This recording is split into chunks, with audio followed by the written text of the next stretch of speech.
Welcome to The Purple Door, a podcast for young women by young women, with your host, Shanique Lowndes.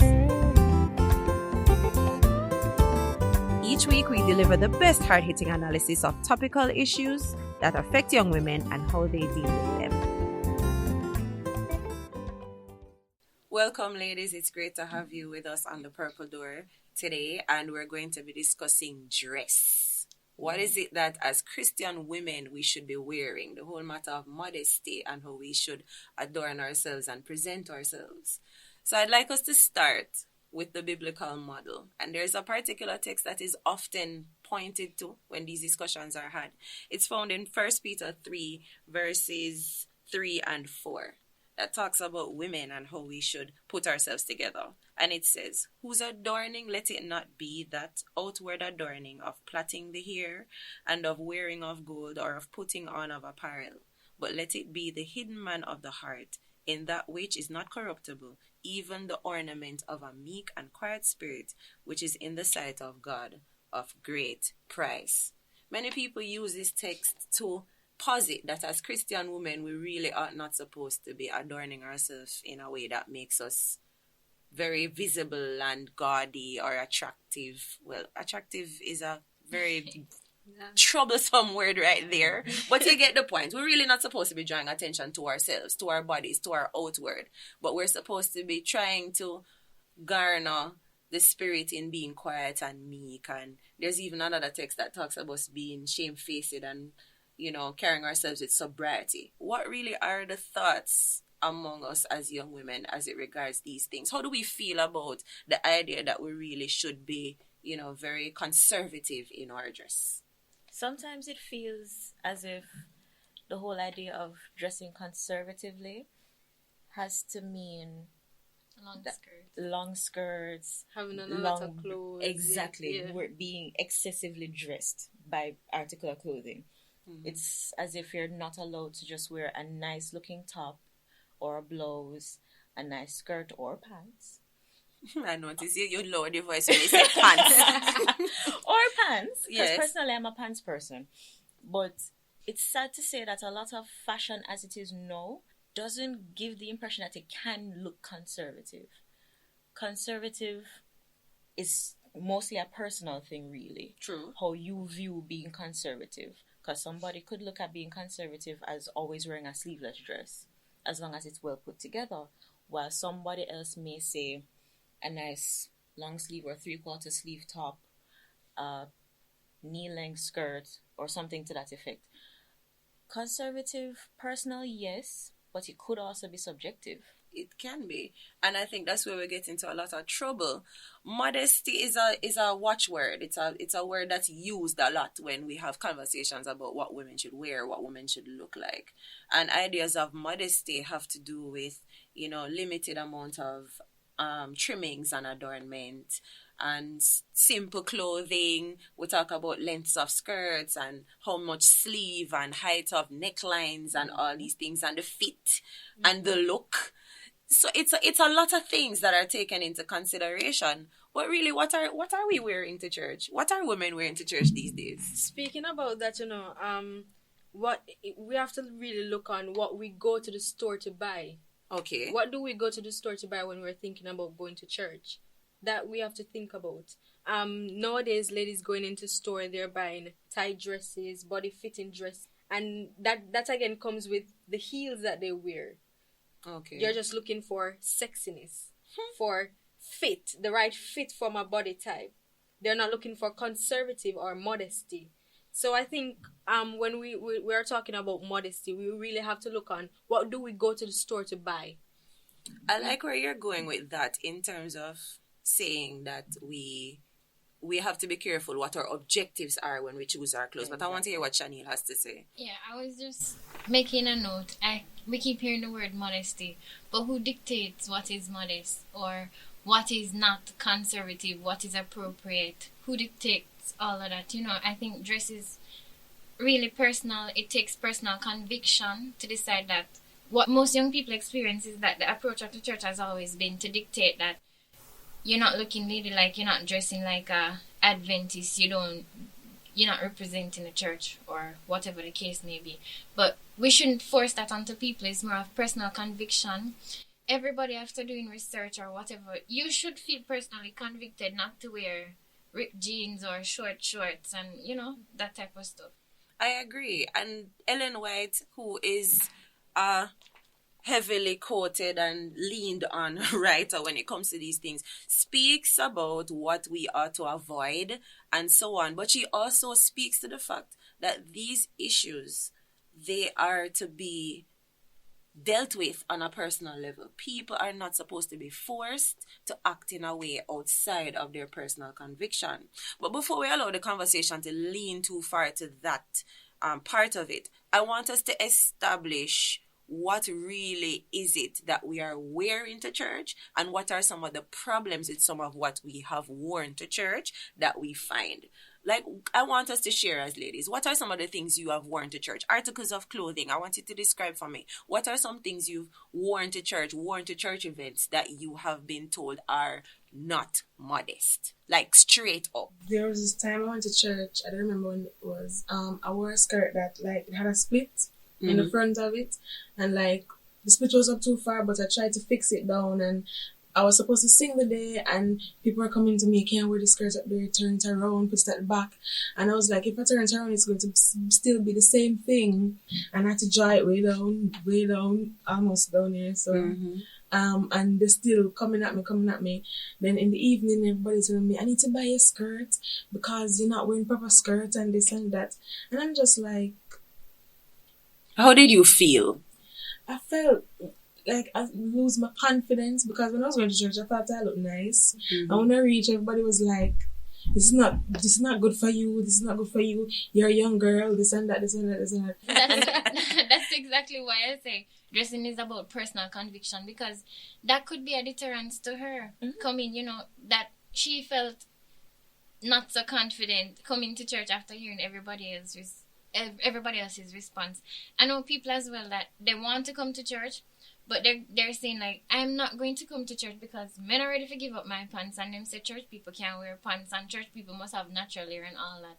I don't know where people get some of these stuff from, but yes, I myself had a bad experience like that. I went to school. Well, clearly, I'm a part of church, and everybody at school knows I'm a Christian or whatever, so it's not like I'm wearing anything inappropriate. Okay. I went to school, went to the church event, never planned on stopping by, but I stopped, right? And I sat at the back, not even at the back, I sat outside at the back.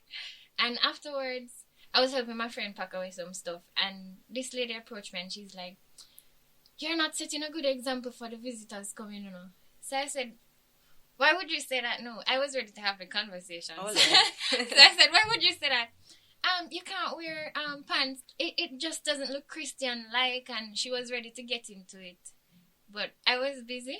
And she said, we'll continue the conversation at another time. So I waited. But it's really annoying, yes. And it can really deter people from wanting to come to church or feel comfortable coming to church when you know that you have people constantly watching you to talk about what you're wearing. Some people, they're not in a position where they choose what they wear, They have to just wear what they have. True. And then this thing where people looking at you and probably you're dressed not the fanciest or whatever. People, we just don't need that. I think there are more important things that affect our salvation more than how we appear. I agree. And I want to touch on a few things that have come up out of the discussion before we go into the spirit of prophecy, because Mishka May has some things that she wants to share from that angle. But going back to Sanasha, it's so unfortunate that sometimes people don't realize that, as women especially, what we wear, and you can call it a result of culture or socialization, but women, a lot of emphasis is placed as women on what we look like. In the church, outside of the church, there's a lot of emphasis on what you look like as a how you appear, is very important. In the work world, just generally. I believe God made us beautiful. And he created men with this visual thing where they need to look at us. So how we look is an important thing, generally. But in choosing your clothes to go to church, And it's a very personal thing that happens when a woman stands in front of her closet to choose an outfit for any occasion for that matter. In choosing your clothes to go to church, what you will choose to wear is going to be informed by a number of things. How you feel, what you're going to church to do that particular day, how your mood is, your particular self-concept at that time, what you have available in your closet, your body type. So many things come into play. And while I'm not saying if you come to church and you're not looking so proper, quote unquote, that you can be spoken to, I am really against this idea where people think it is their responsibility and their right to tell you that what you're wearing is not appropriate for church and you need to go and change your clothes. Because we have to understand that everybody's spirituality will impact their choice of dress differently as they continue to journey. And so someone who's a younger Christian, and we can't behave like as Christians, as young people, we're exempt from the identity crisis. Yeah. You have to come into your own. Everybody goes through their little phase where they're trying to figure out who they are, what their image is going to be. And as a young woman, that takes some adjustments to your closet as you go, as you come. So how many of you have had the experience? You go to a store, you buy a dress, you buy a pants, you buy whatever. And when you get home, you're like, why did I buy this? And you maybe never wear it. And that happens even with your church clothes. You may buy a dress, you wear it to church one Sabbath, and when you get to church, you feel like, maybe I shouldn't wear this to church. And you park it, and it becomes a dress you probably wear when you're going out with your friends, or if you're going to the beach or whatever. Because you're aligning, you're recalibrating as you go. And I think as young women, we should be allowed to go through that. You know what I thought about when you made that point is that for some reason, majority of the young women in the church, they separate how they dress at church to how they dress everywhere else. Yes. And why is that so? Like, why do we want to have two different image? Why is that? Right. Why can't we just be who we are? Jinx. Right. Be who we are. Be who we are.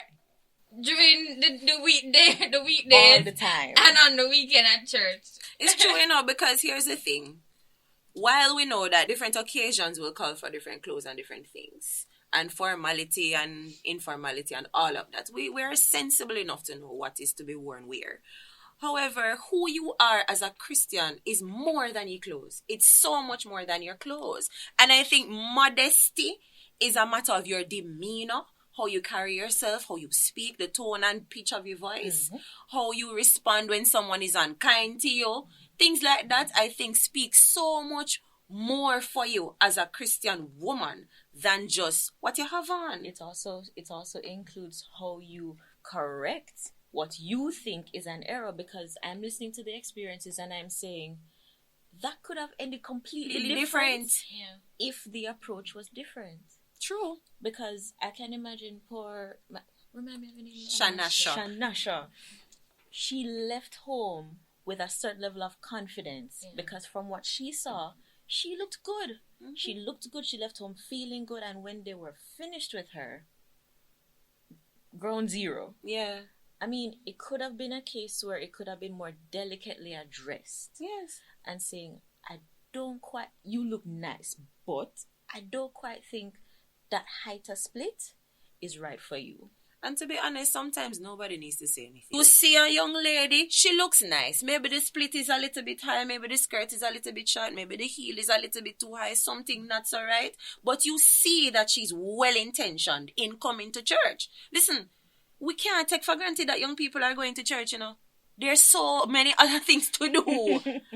A woman said once, and I had to laugh because it was really an exaggerated expression, but the principle behind it is so true. She said the way the world is when you see young people coming to church, if they come in their pajamas, embrace them and let them feel good. They're in the house of the Lord, and that's a good place to be. So the truth is, we have to understand that while we want to address the issues of conservativeness and modesty and all of that, we have to ensure that our approach is along the line of being Christ-like, being kind, so that we don't disrupt and we don't distress the person who we are addressing. Kayla, let me hear your voice a little on this. All these stories and so on. I heard a story once about this girl. She wore a certain type of clothes. She wore a long skirt, and she always wore a hat and long sleeve blouses and so on. And that's what she wears to school continually. And people thought that she was a Christian. That's how people judge you, based on what you wear. And that's how Christian life is. You are judged based on how you act, what you wear as a Christian woman. Now, something happened to her that day at school, and she just listed out a whole bag of expletives. Oh dear. And persons were frightened, and she said that, you thought I was a Christian? Why did you think that I was Christian? Because she wore certain clothes. Mm-hmm. So I think persons are going to church for the wrong reason. Why judge a person on what they wear? What is in the heart? We must go to church and think that, what is the Holy Spirit thinking of what I am wearing? Yes. And that levels down to what you said about confidence. I'm dressing myself to please God, not people. Truth. And pleasing God is something that you learn to do better and better with time. And I just don't think we're at the stage where our church understands that as young women, that is something that's going to be a work in progress. And it's a real thing. You see, because the same Bible that says we ought to not focus on the adorning of the outward and look at the meek and quiet spirit also says we ought not to judge. And also says that while man looks on the outward, God looks at the heart. And when you see a young woman who comes to church sincerely to worship her God and serve the Lord's people, you know. It doesn't matter what she has on. You know. She comes with a sense of purpose. She's not idle in her demeanor. You know, it's more than just what you wear. It's how you behave at church. So it's more modesty and appropriate carrying of ourselves as Christian women is so much more than our clothes. But let's hear what the servant of the Lord writes about how we ought to be adorning ourselves. Mishka. And this was interesting when I was actually doing the research, because like we said, they always refer to Ellen G. White, and when we hear Ellen G. White, we're picturing the long clothing. The long skirt and the non-looking. Right. Yes. No, this one is coming from a pamphlet called Choice Thoughts on Dress. Okay. And it says, our clothing, while modest and simple, should be of good quality, of becoming colors, and suited for service. It should be chosen for durability rather than display. It should provide warmth and proper protection. And it even went on to say, every article of dress should fit easily, obstructing neither the circulation of blood, nor a free, full, natural respiration. It's interesting because there was another, I couldn't confirm if it was Ellen G. White that actually wrote it, but the individual wrote to say, wearing long skirts can prove hazardous to your health. Yes. The individual mentioned doing gardening. Imagine you're trying to That's work. Ellen White. I read that article. One hand have to be holding up the the dress, skirt, and the other hand trying to work. Going up into carriages that they had at the time. Imagine you coming from the market in that long skirt, going into a carriage. You have two hands full of groceries, and now you're looking at the skirt, trying to see how you're going to get up into the carriage. That, in essence, your dress must be modest as the Spirit leads you, but it still needs to be practical. And I like the fact that you touch on that, because a lot of people think that Ellen White is outlawing certain things and saying, oh, everybody must wear a long skirt. And then, bearing in mind what she wrote, I can't even find the quote, but it said, based on that time. Exactly. Yes. In that time, that was a fashion that they had. Yes. And at that time, she was also writing to an audience who lived in a different climatic zone than we do.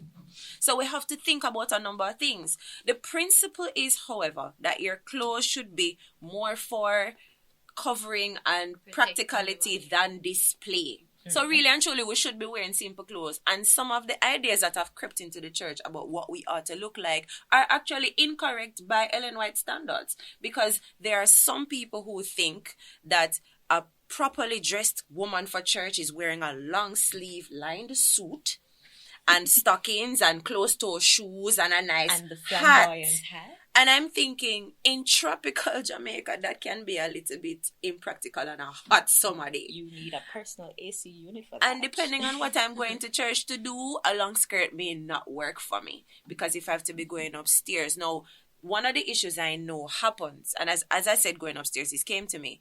Some people have an issue with women sitting on the podium in church in short dresses and potentially exposing themselves. So it's one of those things that you have to consider. Now, if I know I'm going on the podium,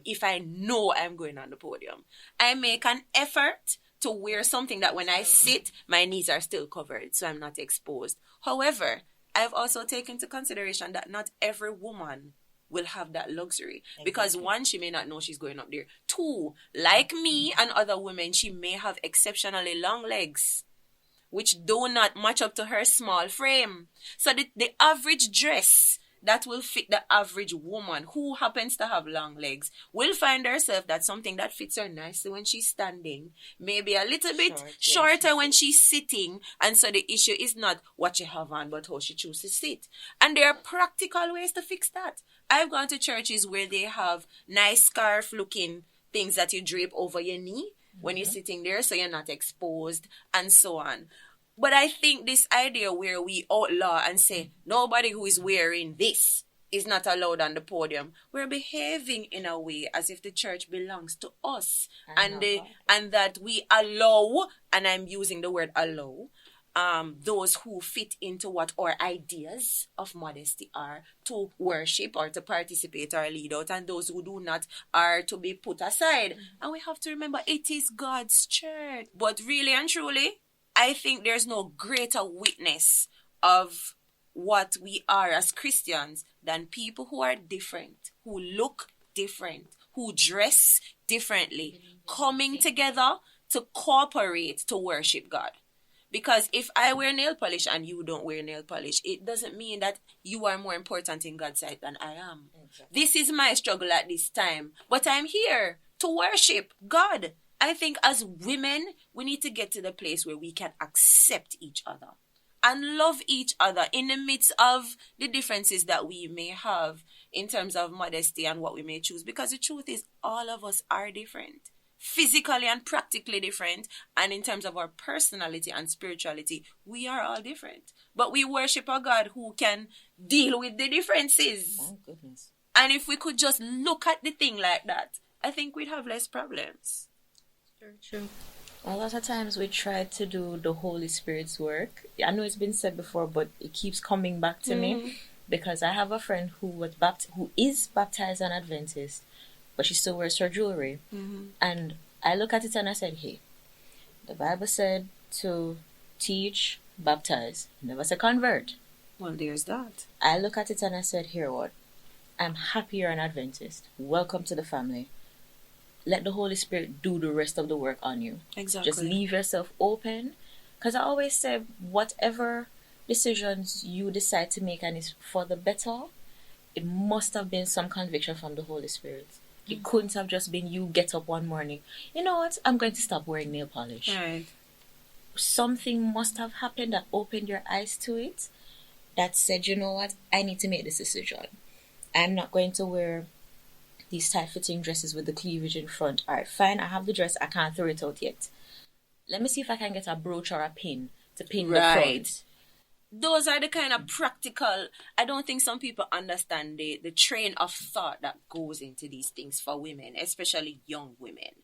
And I just think sometimes we are selfish and unkind when we try to impose our ideas of being conservative and being modest on others. We have to give people a chance, because who knows if the person really don't have anything else to wear. There may be young women among us in our churches who they really can't afford to purchase clothes for church, but they may get something, and it may not necessarily fit them the best way, but they put it on nicely and they proudly and gladly come to church to worship the Lord. And when you attack them in that very condescending, un-Christ-like way, it can really put an ugly spin on what could have turned out to be a learning experience and a worshipful experience for our young women. So we really have to be careful. But before we run out of time, I want us to touch on how do we strike the balance, though, because there is an idea that you ought not to cause offense. So you really ought not to be wearing things or doing things that you know will offend others. There's a balance. I think what I have on shouldn't offend you. However, if I'm supposed to go to church in something that probably one of my boobs falling out on the other side or something else, something like that. Everybody that comes to church is coming for a reason. We aren't all perfect people going to church. I don't know if Brother John struggling with something every time I pass him, he must look at me, So in that sense, then that's where I can understand that view, that I shouldn't be a stumbling block in church to somebody else. It almost makes you wonder if persons come to church just to see what you're wearing. Yeah. That I think it was Kayla that mentioned that earlier. Why are you going to church? Yeah. Church becomes a fashion show. So especially when you go to different church cultures. Right. Because you have some churches that they will call high society churches. Oh, and Lord. you see the hats. And I mean, growing up, I'm used to seeing simple hats. But you go somewhere else and you see some really flamboyant ones. Oh, good Lord. And then again, we can't have anything against those spin people. half. It's as if the hat is orbiting your head. We can't have anything against those people because some people believe that as Christian people, you're That's supposed to look like Christ or do something face. I am one of those church people. Are prosperous. So if I want to wear a 6-inch wide hat, I can. And there's guess nothing what? wrong with that, Yes, and guess what? Maybe your idea of looking like God is doing something for you is wearing a hat. Maybe my idea of looking like God is doing something for me is wearing a very high heel shoes. Maybe somebody else's idea of looking like God is doing something for them is to put on some nice makeup and look good. And one of the things I want to say before we run out of time again is that it doesn't matter what is going on in the world. If you put a genuine Christian woman beside someone who is not a Christian, who is not of God, you can tell the difference than a whirly on. It doesn't have to be dressed. Even just their demeanor. Just your demeanor. Because we have to remember that God is in us and shines out of us. So even when sometimes we don't necessarily meet the mark, His Spirit is there to help us to really still look and act as Christians. So what I wanted to take away from this discussion is that in correcting people, we should wait for people to have that personal conviction. And as Christian young ladies, we should always keep in mind that whether or not we want to accept it or outward appearance does matter. And you want to look good, but you still want to reflect that you're a Christian. Amen. In your demeanor, how you behave, how you dress, all that. And just be respectful and true to yourself. Truth. Yeah. Thank you so much, Shanil. I couldn't have wrapped up this discussion any better. Thank you all, ladies, for your contributions. I think this has been a very, very productive conversation, and we've really touched on some of the issues that I'm sure some of our young ladies will be glad to hear being, aired out as it relates to dress and what we should wear at church. Thanks for listening to The Purple Door. This podcast is made possible by the Women's Ministry Department of the Central Jamaica Conference for listeners like you. Visit them at centralja.org. Like The Purple Door on Facebook and Instagram and leave your comments and questions. And remember to subscribe so you never miss a show. Join us next week for another great discussion. Until then, be blessed.